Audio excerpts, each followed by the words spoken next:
personal finance expert and MeVest founder Lesley-Anne Scorgi joining us on Canada Now. And Lesley-Anne, your recent article in the Star discusses 9 ways to save on your grocery bill. So you've been to the grocery store lately, you know it. Everything you're spending money on is now much more expensive due to high inflation. So when you're going, it's not uncommon for a family to now see their grocery bill almost 30, sometimes 35% higher. And that is taking a bite out of everyone's wallet. So when I was focused this week on preparing something useful for everyone, it was groceries. They just kept coming to the top of my mind. The cool thing is that as I've been, sharing some of the 9 tips, I'm getting some amazing tips back from people. So I think this is on the minds of just about everyone. Like, how do I save? How do I do this as fast as possible? I need an immediate solution. Yeah, no, absolutely. And this does affect everybody. One of the ways you have to save on your grocery bill is to go with the generic brand. I've done that, whereas oh, that's $4 and that's $1.45 or whatever it is. I'm like, okay, I'll give it a go. And I don't notice a difference. Generic brands are a way to shave about 30% off your grocery bill, especially if they're for staples. So staples being like pasta, flour, sugar, cereals, things like that. So generic brand, fun fact, those are almost always prepared and made at the same facilities as the brand name products, using the same ingredients. It's Yeah. just that the machines are retooled for different packaging purposes. So great way to save. You'll find if you're like a label reader, which I became a label reader when I had kids, certainly not before that. Yeah. But if you're a label reader, you're going to find that the ingredients are awfully similar. So on that whole train of thought, here's Yeah. another idea is shop in stores with concrete floors. Great idea. I love the way you put that too. Yeah, and think about even no-name foods and bulk foods. They're often found in stores where the stores don't have the nicest carts. There isn't the fanciest parking stalls, and that's okay. So think about it like this. If you've ever been to a grocer, and it's beautiful, have you ever felt like, whoa, when you leave the checkout and you take a look? Like, this happened to me a couple of years ago when I will not name the retailer, but I went into a specialty grocery store, Yeah. and one of the tomatoes I'd selected rang up at $4. Oh my goodness. Beautiful store. Yes. But I prefer to shop in the stores without the bedazzle and save the money. Yeah, I remember going to one of those specialty grocery stores out of boredom. I was like, I'm so bored with going to the same 2 or 3 stores all the time. I want to go somewhere that's really different, maybe find some different meals or whatever, right? And I was in there for a good 15 minutes and I walked out. I didn't buy anything because I was like, it is so expensive, and I don't think it would be that good anyway. I know. Yeah. It's almost thievery, Yeah. if you will. It's true. It's true. You also talk about going online to browse and buy. Tech can really help with hunting for deals. It can. What's so cool now is and we all got really good at this, by going online, we now can see and price compare across multiple retailers. And when I say we got really good at this, what have we been doing for the past 2.5 years? We've been online shopping because of the pandemic. Yeah. So using tech to your advantage can be extremely helpful to price compare, deal compare. I've said this before, but even looking at the price per unit can all be done online. As you're online, some retailers will actually allow you to create a list and save your list, which will save you time down the road.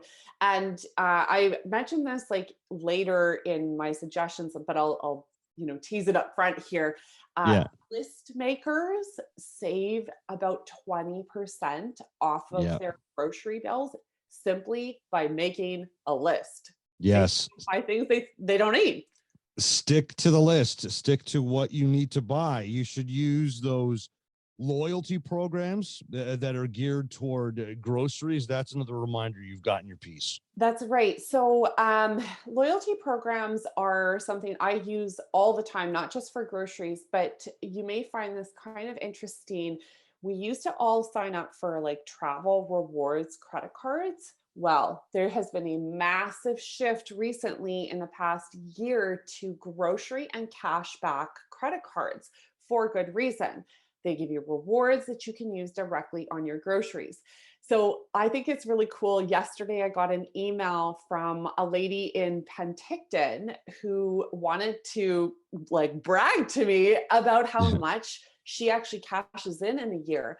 And it was $1,080 worth of groceries simply Wow. by using up her rewards.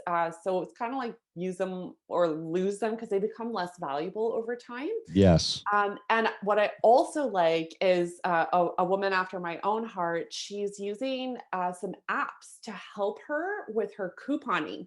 So the apps that I really like, Flip, Checkout 51, Reebie, those are great apps to kind of pair. So if you're collecting rewards, you can also use a couponing app which like aggregates all the coupons in your area. And sometimes you even get rewards on the couponing apps themselves, in addition to rewards from like credit cards or store rewards. Oh, okay. So, because I don't have a coupon app, so you would be able to go to these apps and say there's a particular grocery store that you always go to. Maybe you'll find coupons in that app for the store you go to. Yes, absolutely. And like here's another cool thing that you can do is you can use that app when you're at a store that price matches.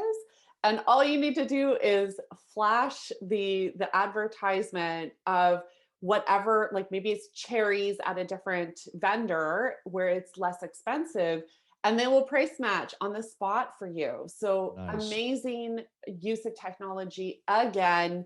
And like I said, you can collect rewards oftentimes in these apps, in addition to the rewards that you're getting at the store. That's great. And don't be shy about price matching. And you know what the great thing is now, at most grocery stores, at least the ones that I go to, the lineup. Remember how it used to be like you pick a line and you're in line at this one register, and then there's another register with a line and another. Now it's, this one central line, and once a register opens up, you go to that register. So Yes. you don't feel like you have somebody breathing down your neck or seeing what you're discussing, because if you're to do price matching or presenting coupons, discussing something, you feel eyes on you where they're looking at you going, you done here? I got Yep. stuff, I got things melting here, we got to go. So you don't have to feel that pressure as well. You talk as well about avoiding out of season foods and saving Yes. with in season shopping. Absolutely. So when you walk into a grocery store, what's in season is almost always in the big bins at the front of the store. And it's a great guide for you. Also, if you go to a farmer's market, where, by the way, the prices are actually comparable to your lowest cost retailer out there if you Nice. buy in season. So if Nice. you're trying to buy corn in the middle of the winter, you could pay up to 4 times the amount for corn, which doesn't taste all that great in the winter.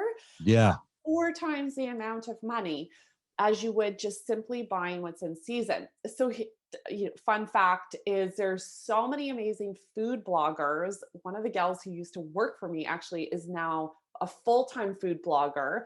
And a lot of them only produce recipes that are for in season. And I love that. So it inspires you to kind of shop at shop local, shop with what is in season in your area, use it up. And there's some great recipes out there. Yeah, and that'd help with the more plant-based meals that you would be making for yourself, which is another tip that you have. Don't waste food. We've talked about it before. Don't waste food.